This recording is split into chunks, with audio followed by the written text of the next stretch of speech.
சட்டமன்ற உறுப்பினர் இன்றைய தினம் காங்கிரஸ் கட்சிக்கு ஒரு புதிய எழுச்சியை தன்னுடைய இடைவிடாத உழைப்பின் மூலம் தந்து கொண்டிருக்கின்ற நாம் அன்பிற்குரிய செல்வ பெருந்தகை அவர்களே, தமிழக காங்கிரஸ் கட்சியினுடைய மேனாள் தலைவர் என் அன்பிற்கும் மரியாதைக்கும் உரிய அருமை அண்ணன் கிருஷ்ணசாமி அவர்களே, மேடையிலே அமர்ந்திருக்கின்ற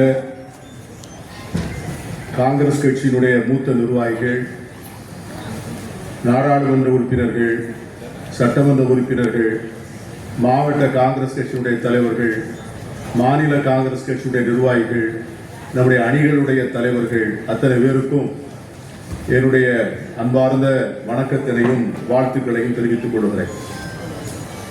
ஒரு 10-15 நாட்களுக்கு முன்பு நம்முடைய தலைவரோடு உட்கார்ந்து உரையாடி கொண்டிருக்கின்ற போது பலவிதமான செயல் திட்டங்களை எப்படி நிறைவேற்றுவது என்பதை பற்றி நாங்கள் வாதித்த போது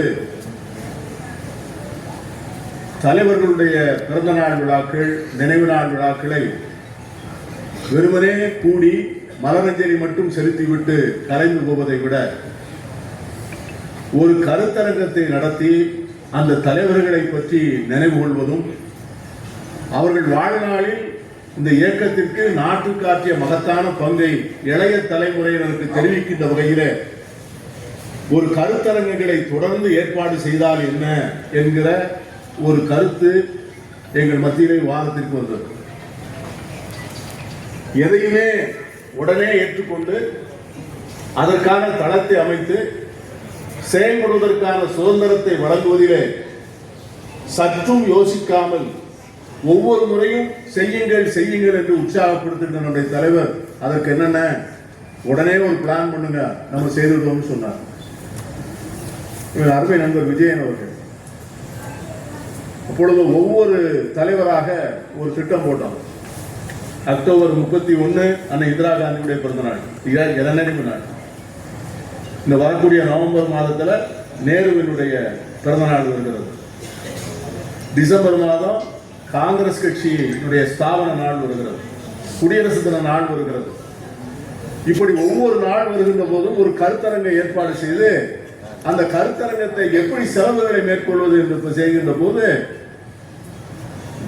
உடனே வந்து பாத்தீங்கன்னா நம்முடைய நண்பர்கள், காங்கிரஸ் ஏன் இன்னும் உயிருள்ள இயக்கமாக இருக்கிறது என்றால் உடனே வந்து நான் நடத்துகிறேன் நீ நடத்துகிறேன் என்று எல்லாரும். அதெல்லாம் நம்முடைய முனீஸ்வர் கணேஷ், நம்முடைய சுமார் இன்னும் ஒரு 7 நிகழ்ச்சிகளை நடத்துவதற்காக இவர்கள் எல்லோரும் தயாராக நம்முடைய இருக்கிறாங்க. அதற்கான அழைப்புதல் அடிப்பு, அதற்கான உபசரிப்பு, அதற்கான ஏற்பாடுகளை செய்வதற்கு நம்முடைய காங்கிரஸ் பேர் இயக்கத்தினுடைய தலைவர்கள் இந்த இயக்கத்தை இன்னும் உயிரோட்டமாக வைப்பது. அது நண்பர் விஜயன் வந்து இடையில ரொம்ப சோர்வில்லாமலாம் இருந்தாரு, ரொம்ப ஆர்வப்பட்டு இதை மேற்கொண்டு செஞ்சார். எனக்கே கொஞ்சம் பயமாக கூட இருந்தது, உடல் நலம் இல்லாமல் இருப்பாரா, இப்படி ரொம்ப அலையிறாரா பேசுறாருங்க. ஆனா அவருக்கு வந்து திடீர்னு ஒரு பெரிய சலிப்பு. அப்பதான் நான் சொன்னேன், இந்த சலிப்பு இந்திரா காந்திக்கு வந்தது. யாரெல்லாம் காங்கிரஸ் கட்சியிலே செயல்பட வேண்டும் என்று நினைக்கிறார்களோ அவர்களுக்கெல்லாம் இந்த சலிப்பும் சோர்வும் இன்று வரவில்லை, காலம் காங்கிரஸ் கட்சியில இருந்து கொண்டே இருக்கும். அந்த இந்திரா காந்திக்கு ஏற்பட்ட சலிப்பை அவரே எழுதுகிறார். அவருடைய தாத்தா சொன்னதாக சொல்றார், இந்த நாட்டிலே 2 வகை மக்கள் இருக்கிறார்கள். ஒருவர் உழைக்கக்கூடியவர்கள், ஒரு தரப்பினர். இன்னொருவர் அந்த உழைப்புக்கான ஊதியத்தையும் அதற்கான அங்கீகாரத்தையும் பெற்றுக் கொள்கின்றனர். 2 வகை தான் இருக்காங்க நாட்டில். People who work and people who take the credit. இதுல வந்து தன்னுடைய பேத்தியை பார்த்து சொல்றாரு, என்னுடைய அருமை பேத்தியே, you should belong to the first category. நீ வந்து உழைக்கின்றவர்களுடைய வரிசையில் நீ இருக்க வேண்டும் என்று தன்னுடைய பேத்திக்கு மோதிலால் நேரு சொன்னதாக அன்னை இந்திரா காந்தி அவர்கள் தன்னுடைய வாழ்க்கை வரலாற்றினுடைய நினைவுகளை சொல்லுகிறார். இன்னைக்கு ஒரு மோசமான ஒரு காலகட்டத்திலே வாழ்கிறோம். இந்தியாவினுடைய சரித்திரத்திலே இதுதான் இருண்ட காலம். 2014 இருந்து இன்று வரை நடக்கின்ற நிகழ்வுகள் ஒவ்வொன்றையும் பார்க்கின்ற போது இதை விட ஒரு கொடுமையான காலம் இனிமேல் நம்முடைய வாழ்நாளில் வருமா என்றால் வராது, நிச்சயம் வராது. இது ஏன் கொடுமையான காலம் என்று சொல்கிறேன் என்று சொன்னால், இந்த காலத்தில் என்ன நடக்கிறது என்று சொன்னால், வரலாற்றை மாற்றி எழுதுகிற ஒரு பெரிய முயற்சி. வரலாற்றை புரட்டி போட்டு வரலாற்றை தலைகீழாக மாற்றி இல்லாததை இருப்பதாக சொல்லி பொய்யான கதைகளை இதிகாசங்களை வரலாறாக மாற்றி பெரிய தியாகங்கள் செய்த தலைவர்களுடைய வாழ்க்கையை கொச்சைப்படுத்தி அவர்கள் செய்த தியாகங்களை மறைத்து இப்படி தங்களிடம் இல்லாத ஒன்றை இருப்பதாக சொல்லி வரலாற்றில் இடம்பெறாத அவர்கள் வரலாற்றில் இடம்பெறுவதற்கான முயற்சியை செய்கின்ற இந்த நாளில் தான் நாம் அன்னை இந்திரா காந்தியை பற்றியும் சர்தார் வல்லபாய் பட்டேலை பற்றியும் பேசக்கூடியவர்களாக இருந்தோம். இந்திரா காந்தி அவர்களை பற்றி பேசுகிற போது ஏன் அவர்களை பற்றி பேச வேண்டும் என்று நம்முடைய நண்பர்கள் எல்லோரும் இன்றைக்கு பேசினாங்க. இந்திரா காந்தி என்கிற ஒரு பெண்மணி இந்திய நாட்டினுடைய வாழ்வுக்கு, வளர்ச்சிக்கு, அதனுடைய முன்னேற்றத்திற்கு, ஏழை எளிய மக்களுடைய மேம்பாட்டுக்கு, இந்த நாட்டினுடைய இறையாண்மைக்கு, தேசிய ஒற்றுமைக்கு, ஒருமைப்பாட்டிற்கு, மத நல்லிணக்கத்திற்கு, சமூக நல்லிணக்கத்திற்கு எவ்வளவு பெரிய பங்காற்றினார்கள் என்று சொன்னால் கொடுக்க முடியாத விலையை கொடுத்தார்கள், தன் உயிரை கொடுத்தார். அதுதான் the most precious gift. ஒரு மனிதன் யாருக்காவது இன்னும் கொடுக்க முடியும் என்று சொன்னார், உயிர் தான் மிகப்பெரிய விலையுள்ள ஒரு உயிர், அதுதான் மிகப்பெரிய தியாகம். ஆனா குஜராத்தில் வரலாற்றை எப்படி மாற்றுகிறார்கள் என்று சொன்னால், அரசாங்க வேலைக்கு ஆள் எடுப்பதற்கு ஒரு தேர்வு நடக்கிறது. அந்த தேர்வில் என்ன கேள்வி வச்சிருக்கிறார்கள் தெரியுமா? காந்தி எப்படி தற்கொலை செய்து கொண்டார். அரசாங்க வேலைக்கு நடத்தப்படுகின்ற தேர்வில் அதற்கு தயாரிக்கப்பட்ட வினாத்தாளிலே எழுத வருகின்ற மாணவர்களுக்கான கேள்வியிலே என்ன கேள்வி இருக்கிறது என்று சொன்னால், காந்தி எப்படி தற்கொலை செய்து கொண்டார். வரலாற்றை எப்படி மாற்றுகிறார்கள். ராஜஸ்தான்ல ஒரு துணை முதலமைச்சர் இருக்கிறார், தியா குமாரின்னு பேர். அந்த அம்மையார் மேடையிலே பேசுகிறார். ராஜஸ்தான்ல ஒரு வரலாற்று புகழ்மிக்க இடம் இருக்கிறது. அந்த இடத்துல தான் அக்பருக்கும் மகாராணா பிரதாப்புக்கும் பெரிய போர் நடந்தது. அந்த போரில அக்பர் வெற்றி பெறுகிறார், மகாராணா பிரதாப் தோற்று விடுகிறார். அந்த இடத்துல கல் இருக்கிறது.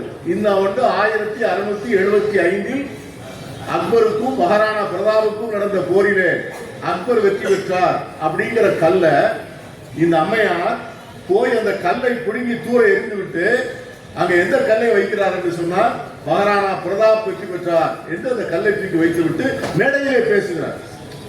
யாருமே வரலாறை அழிக்க முடியாது. அது உண்மை என்னவென்று சொன்னால், அக்பரின் சார்பாக போட்டியிட்டவர் மான்சிங் என்ற ஒரு ராஜபுத்திரர்.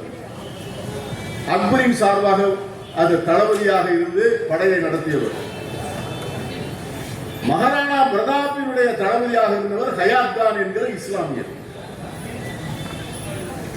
இந்த ஹயாத் கான் என்கிற இஸ்லாமியர் தான் மகாராணா பிரதாப்பை பத்திரமாக பாதுகாத்து, அவர் உயிரை பாதுகாத்து தன்னுடைய உயிரை கொடுக்கிறார். இதெல்லாம் பதிவு செய்யப்பட வேண்டும்.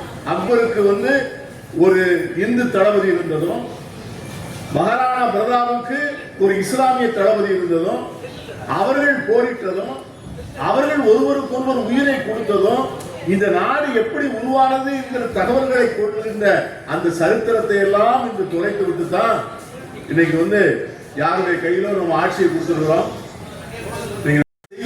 அந்த நாட்டின் போக்கை தடுத்து நிறுத்தி இருக்கவில்லை என்று சொன்னார். அந்த இந்திரா காந்தியை 1975 கொலை செய்திருப்பார்.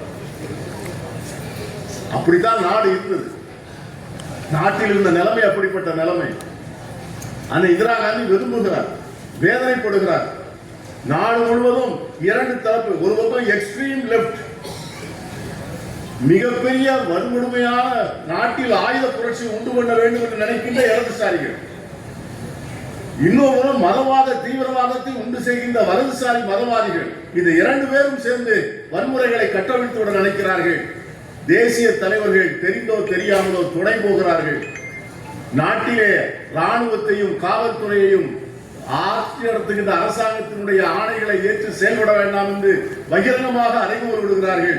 நாடு முழுவதும் ஒரு பெரிய தேசம் முழுவதும் கொந்தளிப்பு. அந்த இந்திரா காந்தியினுடைய பொருளாதார திட்டங்கள், அவர்கள் ஏற்றுக்கொண்டிருந்த சீர்திருத்தங்கள் எல்லாமே நிலைகுலைந்து போகின்ற நிலையிலே தான் அந்த இந்திரா காந்தி அந்த முடிவு எடுக்கிறார். அந்த முடிவை எடுக்கும் போது கூட அரசியல் சாசன சட்டப்படி தான் எடுத்தார். She never went beyond the Indian Constitution. அவர் எவ்வளவு பெரிய ஜனநாயகவாதி என்று சொன்னால், அந்த அவசரத்திலேயே இந்திரா காந்தி நினைத்திருந்தால் எத்தனை ஆண்டுகளுக்கு வேண்டுமானாலும் நீட்டி இருக்க முடியும். கேட்பதற்கு ஆள் இல்லை. இந்த நாட்டில் இன்று மோடி எதிர்த்து போராடுவதற்கு யார் வருகிறார்? ஜனங்களை திரட்டி மோடியை வீட்டுக்கு அனுப்புவதற்கு போராட்டம் நடத்தினார். இந்த நாட்டில் எத்தனை பேர் வருவார்? ஏனென்றால் அரசாங்க ஆதிக்கம், காவல்துறையினுடைய பயங்கரம், ஆட்சியும் அதிகாரம் அவ்வளவு இருக்கின்ற போது எதிர்த்து கேட்க துணிச்சல் இல்லாத கோழை மக்கள். ஆகவே இந்த நாட்டில் தொடர்ந்து எத்தனை ஆண்டு காலம் வேண்டுமானாலும் இந்திரா காந்தி அவசர நிலையத்தை வைத்துக் கொண்டு ஆண்டிருக்க முடியும். ஆனால் இதயத்தினுடைய அடித்தளத்தில் ஜனநாயகவாதி. அவரே அந்த அவசர நிலை பிரகடனத்தை தான் நினைத்தபடி அது நடக்கவில்லை என்று சொன்ன உடனே மக்களிடம் வருத்தம் தெரிவித்துவிட்டு அவரே தேர்தலை நடத்துகிறார். அந்த தேர்தலிலே தோற்கிறார். ஒரு சர்வதிகாரி தேர்தலில் நோட்டதாக உலகத்தில் எந்த வரலாற்றிலும் இடமில்லை. சர்வதிகாரி தேர்தல் நடத்தி அந்த தேர்தலிலே அந்த சர்வதிகாரி தோற்றிருப்பதாக எந்த வரலாற்றிலும் இடமில்லை. நண்பர்களே, அந்த கடைசி நாட்களிலே அவர் படுகின்ற வேதனை, ஒரு வாரம் கரெக்டா, அதை மட்டும் உங்களுக்கு நான் சொல்றேன். அந்த ஒரு வாரம் என்ன நடந்தது என்பதை நம்முடைய காங்கிரஸ் நண்பர்கள் அதேக்கு தெரியாது. திடீரென்று ஒரு நாள் அந்த இந்திரா காந்திக்கு சாவதற்கு ஒரு வாரத்துக்கு முன்பு அவர்களுக்கு காஷ்மீர் போக வேண்டும் என்று தோன்றுகிறது. அவருடைய சொந்த பிறந்த பூமி, அந்த காஷ்மீர் மண்ணை அவர் அவ்வளவு நேசித்தவர். காஷ்மீர் பள்ளத்தாக்கினுடைய அந்த பள்ளத்தாக்கிலே போய் அந்த ரோஜா பூக்கள் பூத்திருக்கின்ற மலர் கூட்டத்தை தன் பேரனையும் பேச்சையும் கூட்டிக் கொண்டு போகிறார். ராகுல் காந்தியும் பிரியங்கா காந்தி அங்கு போய் அங்கே பார்த்து விட்டு ஒரு நாள் இருக்கிறார். போகின்ற போது அங்கே சங்கர மடம் என்று ஒன்று இருக்கிறது. அங்கே ஒரு முனிவர், ஒரு சாமியார் இருக்கிறார், லட்சுமணன்ஜி என்று அவருக்கு பெயர். அவரை போய் பார்த்த உடனே அந்த சாமியார்ட்ட 5 நிமிஷம் பேசுறார். அந்த சாமியார்ட்ட சொல்றாரு, நான் நீண்ட நாட்கள் உயிரோடு இருக்க மாட்டேன். இந்திரா காந்தி சொன்னவர், I will not live for a long time. சாமியார் பதறி போகிறார். ஏன் அப்படி சொல்றீங்க? இல்ல, எனக்கு என் உள்ளுணர்வு சொல்லுகிறது, நான் விரைவில் இறந்து விடுவேன். உடனே அவர் சொல்றாரு, அப்படிலாம் நினைக்காதீங்கம்மா, நாங்கள் அதுக்காக நிறைய இறைவனை வேண்டுகிறோம். நான் ஒரு ஆலயம் கட்டி கொண்டிருக்கிற பக்கத்துல, அந்த ஆலயம் நவம்பர் மாதம் ரெடி ஆகிடும். அந்த ஆலயத்தை திறக்கின்ற போது நீங்கள் வர வேண்டும் என்று அந்த இந்திரா காந்தியிடம் கேட்டபோது அந்த இந்திரா காந்தி சொல்லுகிறார், நான் உயிரோடு இருந்தால் வருகிறேன் என்று சொல்லிவிட்டு வருகிறார். வந்தவர் மறுநாள் நேராக ஒரிசா போறார். ஒரிசா போகின்ற முதல் நாள் கூட்டத்திலே கல்லடிக்கிறார்கள். அடுத்த நாள் கூட்டத்திலே பேசுகிறார், என்னோடு உயிர் இருக்கின்றவரை இந்த நாட்டுக்கு மட்டும்தான் நான் உழைப்பேன். என் உடம்பில் இறுதி சொட்டு ரத்தம் இந்த மண்ணில் சிந்தப்பட்டாலும் இந்த மண்ணின் ஒற்றுமையை வலுப்படுத்தும் என்று சொல்லி அந்த இடத்துல அது 3 நாட்களுக்கு முன்பு அங்கிருந்து முடித்துவிட்டு வருகிறார். முடித்துவிட்டு வருகின்ற போது அங்க முதல் நாள் ராகுல் காந்தியும் பிரியங்காவும் பள்ளிக்கூடத்துக்கு போகின்ற போது அவர்கள் போகின்ற வாகனத்தின் மீது அந்த டிராபிக் சிக்னலை தாண்டி ஒரு வேன் அந்த காரை அடிக்கிறது. 2 குழந்தைகளும் பதறி போகிறார்கள். இந்த குழந்தைகள் பதறி போன உடனே இந்த செய்தியை அந்த இந்திரா காந்திக்கு சொல்கிறார்கள். ஒரிசாவில் இருக்கின்றவர்களுக்கு அவர் கேட்கிறார், ஏதாவது பாதுகாப்பு அம்சம் உண்டா? அதுல இல்லைன்னு சொன்ன உடனே மறுநாள் காலையில, அதான் 31 அக்டோபர் 31 காலையிலே தவான் என்று சொல்லக்கூடிய அவருடைய செயலாளர் அவருடைய பேப்பர்லாம் சரி பண்றார். அந்த பேப்பர்ல பாத்தீங்கன்னா அது என்ன பேப்பர்ல சரி பண்ணாருன்னா அவங்களுடைய உயிர், அம்மாவுடைய உயிர், அது முழுமையா முடிவு பெறல 31ஆம் தேதி. அதற்கு ஒரு வாரத்துக்கு முன்பு அம்மையாருக்கு அவருடைய பாதுகாப்பு பொற்கோவில் சம்பவத்திற்கு பிறகு சீக்கியர்கள் மிக கோபமாக இருக்கிறார்கள். ஆகவே உங்களுடைய பாதுகாப்புல பென் சிங்னு ஒரு ஆள் இருக்கிறான், அவருடைய நடவடிக்கை எங்களுக்கு சந்தேகமாக இருக்கிறது, அவனை எடுக்கணும்னு சொல்றாங்க. இந்த தேசத்தினுடைய பிரதமர் எழுதுகிறார், நான் இந்த தேசத்தினுடைய பிரதமர், ஒரு குறிப்பிட்ட சமூகத்தை சார்ந்தவன் என்னுடைய பாதுகாவலராக இருக்க முடியாது என்கிற உத்தரவை நான் போட்டால் ஒட்டுமொத்த இந்தியாவுடைய பிரதமராக நான் எப்படி இருக்க முடியும் என்று கேட்டதுதான் அப்படின்னு சொல்லி ஓன அழுதான். யாருக்கும் இந்திரா காந்தி எப்படி பார்க்கணுங்கிற ஒரு நினைப்பே தன்னுடைய வாழ்க்கையில ஏற்படல. உலகத்தினுடைய மிகப்பெரிய பெண்மணி. அந்த ஆண்டுதான் ஒரு சர்வே பண்ணாங்க BBC, the greatest woman of 1000 years, 1000 ஆண்டுகளில் மிக பிரபலமான பெண்மணி என்ற அந்த சர்வே நடக்கும் போது அந்த இந்திரா காந்தி தான் அந்த பெண்மணியாக தேர்ந்தெடுத்தார். அந்த இந்திரா காந்தி அந்த கிசிங்கர் சொன்னாரு, அம்மா நீங்க அழகான ஒரு பெண் புறா, ஆனால் உங்கள் நகங்கள் வந்து இரும்பு நகங்கள்னு சொன்னார்ல, அந்த அன்னை இந்திரா காந்தி உலக நாடுகளுக்கு தலைமை ஏற்றவர், வங்கிகளை தேசியமயமாக்கினவர், சோசியலிச இந்தியாவை உருவாக்கினவர், ஏழை மக்களுக்கான நாடு இந்த நாடு என்று பகிரங்கமாக அறிவித்தவர், மதம் சாராத அரசியலுக்காக என் உயிரை கொடுப்பேன் என்று சொன்னவர். அப்படியே உயிரை கொடுத்தார், மண்ணில் சாய்ந்தார். ஆனால் இந்த இந்திரா காந்தி ஒன்றுமே செய்யவில்லை என்று இந்த மோடி பேசுகிறார். இதற்குத்தான் நாம் கணக்கு தீர்க்க வேண்டும். கணக்கு தீர்ப்பதற்கு இந்திரா காந்தி இல்லை, ஆனால் கணக்கு கேட்பதற்கும் கணக்கு தீர்ப்பதற்கும் காங்கிரஸ்காரர்களாகிய நாம் அந்த கணக்கை தீர்க்கக்கூடிய நாட்களுக்காக காத்திருப்போம். நான் மீண்டும் கேட்டுக்கொள்கிறேன், நண்பர் விஜயனுக்கும் கேட்கிறேன், எல்லாரும் இதை போன்ற விழாக்களை ஒவ்வொருத்தருமாக எடுத்து நடத்த வேண்டும் என்று நான் கேட்டுக்கொள்கிறேன். தமிழ்நாடு காங்கிரஸ் கட்சியினுடைய நிர்வாகிகள் ஒவ்வொருத்தரும் ஒரு விழாவை கையில் எடுத்துக்கலாம், ஒவ்வொரு அணியினரும் ஒரு விழாவை எடுத்துக்கொள்ளலாம். நம்ம தலைவர் வந்து ரொம்ப தெளிவா சொல்லிட்டார், ஆடிட்டோரியம் ஃப்ரீ. இங்க ஒரு ஆடிட்டோரியம் இருக்கு, அங்க தேனாம்பேட்டையில ஒரு ஆடிட்டோரியம் இருக்கு, பெரிய ஆடிட்டோரியம் இருக்கு, கீழே சின்ன ஆடிட்டோரியம் இருக்கு. யார் யாருக்கெல்லாம் நிகழ்ச்சி நடத்த வேண்டும் என்று தோன்றுகிறதோ அவர்களெல்லாம் அவர்கள் தலைமையிலே நடத்தலாம். தமிழ்நாடு காங்கிரஸ் தலைவர் வந்து கலந்துக்குவார், யாரெல்லாம் கூப்பிடுறீங்களோ நாங்கெல்லாம் வருவோம்.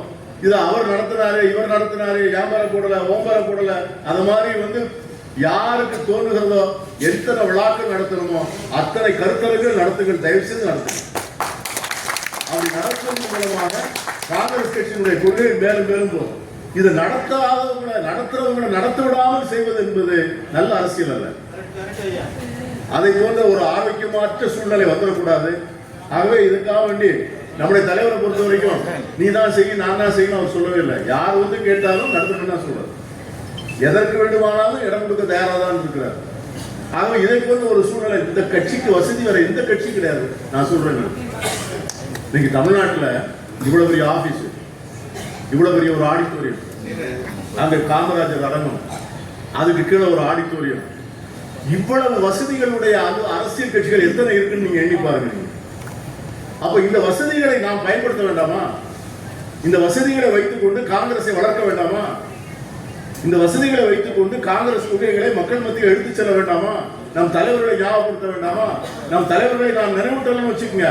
அவன் என்ன எழுதுறான், காந்தி எப்படி தற்கொலை செய்து கொண்டாருன்னு கொஸ்டின் பேப்பர் போடும். அதற்கான ஒரு சூழ்நிலை நாம் உருவாக்கி விடக்கூடாது. எனவே நான் நண்பர் விஜயன் மட்டுமல்ல, நான் எல்லாரும் ஒருத்தர் பேர் விட்டுருவாங்கன்னு சொல்லுவாங்க. யாரெல்லாம் இந்த முயற்சிக்கு துணை நின்றார்களோ அதை மனப்பூர்வம் பாராட்டு. இந்த கடைசியாக ஒரு பாராட்டு நம்ம சொன்னா சேதுராமன் தலைவர் தான் அறிவிச்சார். ஆனா இந்திரா காந்தி சிலையை 3 நாள் தான் முயற்சி பண்ணும். ஒரு பெரிய வெண்கல சிலையை வைத்து விட வேண்டும் சென்னையில். இவ்வளவு பெரிய தியாகம் செய்த, இவ்வளவு பெரிய வரலாற்று புகழ்மிக்க காங்கிரஸ் கட்சியினுடைய வரலாற்றை தனக்கு முன்பும் பின்பும் என்று இரண்டாக பிளந்த அந்த இந்திரா காந்திக்கு சென்னையிலே ஒரு நல்ல வெண்கல சிலை இல்லை என்கிற ஒரு பெரிய குறையை இன்றைக்கு அதை இல்லை என்று ஆக்குவதற்காக நம்ம நண்பர் சொர்ணா சேதுராமன் அவர்கள் நான் அந்த வெண்கல சிலையை தருகிறேன் என்று அறிவித்திருக்கிறார். அவர்களுக்கு மனப்பூர்வமான பாராட்டு. அவருடைய முயற்சி வெற்றி பெற வேண்டும் என்று வாழ்த்துகிறோம். எனக்கு என்னன்னா, நம்ம செய்ய முடியாத இன்னொரு செய்கின்ற போது பாராட்டு. நம்மளாம் செஞ்சிருக்கலாம், நாங்க முயற்சி பண்ணாம இல்ல, பயிற்சி பண்ணோம், ஆனா நடக்கல. அது வந்து யாரால் எப்பொழுது எப்படி நடக்க வேண்டுமோ அப்படிப்பட்ட நேரம் வந்தால்தான் அது நடக்கும். அது வந்திருக்கிறது. செல்வப்பிரதையினுடைய தலைமையிலே சொர்ணா சேதுராமன் இந்திரா காந்திக்கு சிலை வைக்க வேண்டும் என்கிற ஒரு வரலாறு வருகின்ற போது இந்த வரலாறு வாழ்த்துக்கள். நன்றி. தமிழர்கள் வந்து பீகாரக்காரர்களை கொடுமைப்படுத்துகிறார்கள் என்று பேசினார்ல, அப்படி பேசுகின்ற பிரதமருக்கும் தன்னுடைய உயிருக்கே உறவிக்கக்கூடிய ஒரு ஆபத்தை உருவாக்கக்கூடிய ஒருவன் தன்னுடைய பாதுகாவலராக இருக்கிறான் என்கிற தகவல் தெரிந்த பிறகும் கூட தான் இந்த தேசத்தினுடைய பிரதமர் என்று நினைத்து அதை போன்ற ஒரு உத்தரவை நான் போட மறுத்த பிரதமர் எங்கே? அதான் அதுக்குதான் நாம் ஒத்து பார்க்கணும். இந்திரா காந்தியுடைய வரலாறு மட்டும் தெரிவதல்ல, இந்திரா காந்தியுடைய வரலாறு இன்று எப்படி இங்கே இன்று என்ன நடக்கிறது என்பதை ஒப்பிட்டு பார்த்தால்தான் இந்திரா காந்தி என்கிற பிரம்மாண்டம் நமக்கு தெரியும். அவர் எப்படி அமெரிக்க குடியரசுத் தலைவர் அவர் எப்படி பண்ணார்? நேருக்கு நேரா பேசுறார். அமெரிக்காவுக்கு போறார், குடியரசுத் தலைவர் நிக்சனை பார்க்கிறார். நிக்சன் ஒரு மிரட்டுகிற துணியிலே பேசுகிறார். ஏன் மிரட்டுகிற துணியிலே பேசுகிறார் என்று சொன்னால், அமெரிக்காவினுடைய ஆதரவும் அது கொடுக்கின்ற ஒத்துழைப்பும் உதவியும் இருந்தால்தான் இந்தியாவிலே மக்கள் பசியாற முடியும். அந்த இந்திரா காந்தி பிரதமராக இருந்த போது இந்தியாவிற்கு கோதுமையும் எண்ணெயும் பால் பவுடரும் அமெரிக்காவிற்கு தான் வர வேண்டும். இங்க இருக்கின்ற வயதான அண்ணன் கிருஷ்ணசாமி போன்றவர்களுக்கு தெரியும், தேவாலயங்களுடைய வாசலிலே ஞாயிற்றுக்கிழமையிலே மக்கள் வரிசையாக நிற்பார்கள். நாங்க இருக்கிற கிராமத்தில் ஞாயிற்றுக்கிழமை தேவாராதனை முடிந்த உடனே அந்த மக்களுக்கு கோதுமையும் பால் பவுடரும் எண்ணெயும் கேரிட்டாஸ் என்ற அமெரிக்க நிறுவனம் கொடுத்ததை உடனே கொடுப்பாங்க. இதை இவ்வளவு பெரிய உதவி செய்கிறோம் என்ற அமெரிக்கா இந்திரா காந்தியை சாதாரணமாக நினைவுபடுத்த விட்டார். உடனே நிக்சன் பேசுறார், நான் சொல்றதை நீங்க கேட்கலன்னா I will stop the supply. சொல்லுவதை நீங்கள் கேட்கவில்லை என்று சொன்னால் இந்தியாவுக்கு நான் கொடுக்கின்ற உதவியை நிறுத்தி விடுவோம் என்று சொன்ன உடனே இந்த தேசத்தினுடைய பிரதமர் அன்னை இந்திரா காந்தி சொன்ன வார்த்தைகளை நான் ஆங்கிலத்தில் சொல்கிறேன், mister president mind your words. இதான் அம்மா சொன்ன வார்த்தை. அமெரிக்க நாட்டினுடைய குடியரசுத் தலைவரே, உங்கள் வார்த்தைகளை அளந்து பேசுங்கள். I am the Prime Minister of the greatest functioning democracy. உலகின் மிகப்பெரிய ஜனநாயகத்தினுடைய பிரதமர் நான். உங்களால் என்ன செய்ய முடியும்? நான் உடனே ஆயுதம் தாங்கிய அணு ஆயுதம் தாங்கிய 7வது கப்பல் படையை அனுப்புவேன் என்று சொன்னார் நிக்சன். அம்மையார் சொல்லிவிட்டு வந்தார், இங்க அந்த அனுப்பு நான் பார்க்கிறேன் என்று சொல்லி வந்தார். பாகிஸ்தானை தொடக்கூடாது என்று சொன்னார். பாகிஸ்தான் மீது யுத்தம் நடத்தினால் நான் உங்களை சும்மா விட மாட்டேன் என்று சொன்ன நிக்சனை நீ வந்து பார் என்று சொல்லிவிட்ட தலைவிதான் அந்த இந்திரா காந்தி. இன்னைக்கு நம்முடைய பிரதமர் இருக்கிறார். மோடியை பார்க்க பயந்து போய் 5 முறை தன்னுடைய சுற்றுப்பயணத்தையே செய்யாம மிகப்பெரிய மாநாட்டு நிகழ்ச்சிகளை கூட அவர் தவிர்த்தார். ஐக்கிய நாடுகள் சபையில போய் பேசிக்கிறோம். எல்லா நாட்டுடைய தலைவர்களும் பேசக்கூடிய அந்த ஐக்கிய நாட்டு சபையினுடைய கூட்டத்துக்கு இந்த முறை பிரதமர் போகல. அதற்கு பிறகு இப்பொழுது ஆசியா நாடுகளுடைய கூட்டம் நடக்குது. அந்த கூட்டத்திற்கு எல்லா நாட்டு பிரதமர்களும் ஆசிய பிரதமர்கள் வந்திருக்கிறார்கள். இவர் சீன பிரதமர் வந்திருக்கிறார், கம்போடியா பிரதமர் வந்திருக்கிறார், கொரியா பிரதமர் வந்திருக்கிறார். இந்த இதை ஒருங்கிணைப்பதற்கு ட்ரம்ப் வந்திருக்காருன்னு சொன்ன உடனே மோடி நான் வரலன்னு சொல்லிட்டேன். அவரை எதிர்த்து அவரால் பார்க்க முடியல, பேச முடியல. ஏன் பேச முடியல? அங்கதான் ரொம்ப முக்கியமான விஷயம். எல்லாரும் என்ன நினைக்கிறாங்க அப்படின்னா, ஏன் மோடி பேசுறதுன்னா அவர் ஒரு சாதுரியமா இருக்கிறாரு, பொருளாதார ரீசன், அவரை பகிர்ச்சிட்டா இந்திய பொருளாதாரம் படுத்துறோம் அப்படின்னு நினைக்கிறாரு அப்படிங்கிறத பரப்புறாங்க. ஆனால் உண்மை என்னவென்று சொன்னால், மோடி இந்த 11 ஆண்டுகள் பண்ணி இருக்கிற அவ்வளவு அயோக்கியத்தனங்களும் அவங்க புரிஞ்சு எழுதி வச்சிருக்காங்க. அமெரிக்காவில் அதானியினுடைய ஊழல், இந்த நாட்டில் நடந்திருக்கின்ற மிகப்பெரிய மோசடிகள், நம்முடைய எதிர்கட்சி தலைவர்களை ஒட்டு பார்ப்பதற்காக பெகாசஸ் என்கிற அந்த ஒட்டுக்கருவியை வைத்து இவர்கள் செய்த அவ்வளவு தவறுகள், அவர்கள் தில்லால நடித்தனம், இவ்வளவும் அமெரிக்காவினுடைய உளவுத்துறை கையில் இருக்கிறது. இவைகள் எல்லாம் வெளியே வந்து பயப்படுறாரு. அவரு வேற எதுக்கும் பயப்படல. இன்னைக்கு மோடி எத்தனை 5 முறை சொல்லிவிட்டார், நான் நிறுத்து என்று சொன்ன பிறகு மோடி எனக்கு தீபாவளி வாழ்த்து தான் சொன்னார் என்று சொன்னார். ஆனால் அன்றைக்கு ட்ரம்ப் சொன்னார், உன்னுடைய ரஷ்யாவில் வாங்குகிற எண்ணெயை நிப்பாட்டு என்று சொன்ன உடனே அதை நிப்பாட்டல. இன்னைக்கு நேற்று 2-3 நாள் செய்திகளை படிக்கிறோம். என்ன படிக்கிறோம்? இந்தியன் ஆயில் கம்பெனி ரஷ்யாவில் ஆயில் வாங்குறத நிப்பாட்டியாச்சு, அம்பானி ரஷ்யாவில் ஆயில் வாங்குறத நிப்பாட்டியாச்சு. இன்னைக்கு மோடி என்ன செய்கிறார் என்று சொன்னால், ட்ரம்ப் சொல்வதை அப்படியே நிறைவேற்றுகிறார். இதுதான் அன்னை இந்திரா காந்திக்கும் இன்றைக்கு இருக்கிற பிரதமருக்கும் உள்ள வித்தியாசம். என் அருமை நண்பர்களே, நம்ம அடிக்கடி நம்முடைய பிரதமர் என்ன சொல்கிறார் என்று சொன்னால், இதை ஒரு வல்லரசாக மாற்றுவோம் என்று சொல்கிறார். காங்கிரஸ் கட்சியினுடைய அணுகுமுறைக்கும் வலதுசாரி பாசிச அரசுடைய அணுகுமுறைக்கும் உள்ள வித்தியாசம் என்பது இங்கேதான் ஆரம்பிக்கிறது. 1885 நம்முடைய முதல் அகில இந்திய காங்கிரஸ் கட்சியுடைய தலைவர் நவ்ரோஜி அவர் சொல்லுகின்ற போது, உரையாற்றுகின்ற போது சொல்லுகிறார், இனம், மதம், மொழி பேதமற்ற தேசியம், வறுமையற்ற தேசிய பொருளாதாரம், வல்லரசாக ஆக்க வேண்டும் என்பது எங்கள் நோக்கம் அல்ல, இந்தியாவை வறுமையற்ற நாடாக மாற்ற வேண்டும் என்பதுதான் எங்கள் நோக்கம். என்னைக்கு 1885 மகாத்மா காந்தியும் அதைத்தான் சொன்னார், இந்திரா காந்தியும் அதைத்தான் சொன்னார், ராஜீவ் காந்தியும் அதைத்தான் சொன்னார். இன்றைக்கு நம்முடைய தலைவர் ராகுல் காந்தியும் அதைத்தான் சொல்லுகிறார். நாங்கள் ஏழைகள் இல்லாத நாடு, வறுமை இல்லாத நாடு, அழுகையும் கண்ணீரும் நோயும் இல்லாமையும் கல்லாமையும் இல்லாத ஒரு நாட்டை உருவாக்க வேண்டுமே ஒழிய நாங்கள் உலகின் மிகப்பெரிய வல்லரசாக ஆக்கப்படவில்லை. ஆனால் இன்றைக்கு உலகின் 3வது பொருளாதாரம் என்று சொல்கிறார்கள். நாம் தான் இந்திய பொருளாதாரம். ஆனால் இந்தியாவில் உள்ள 3வது பொருளாதாரம் என்பது என்ன? இன்னைக்கு சர்வதேச நாடுகளை பார்க்கின்ற போது இந்த பொருளாதாரம் என்பது 2 முதலாளிகள் கையில் தான் இருக்கிறதை ஒழிய சாதாரண ஏழை எளிய மக்களுக்கு இந்த பொருளாதாரம் பிரித்து கொடுக்கப்படவில்லை என்பதன் காரணத்தால் தான் அன்னைக்கு இந்திரா காந்தி அவர்கள் நம்முடைய அரசியல் சாசன சட்டத்திலேயே அதுவரை இல்லாத ஒரு திருத்தத்தை செய்தார்கள். செக்குலர் சோசியலிஸ்ட் ரிபப்ளிக் என்று போட்டார். இதெல்லாம் இந்திரா காந்தியினுடைய நிர்மாணங்கள். இந்த நாட்டிலே முதல் முறையாக வங்கிகளை தேசிய உடைமையாக்கப்பட்ட வரலாற்றை சொன்னார்கள்.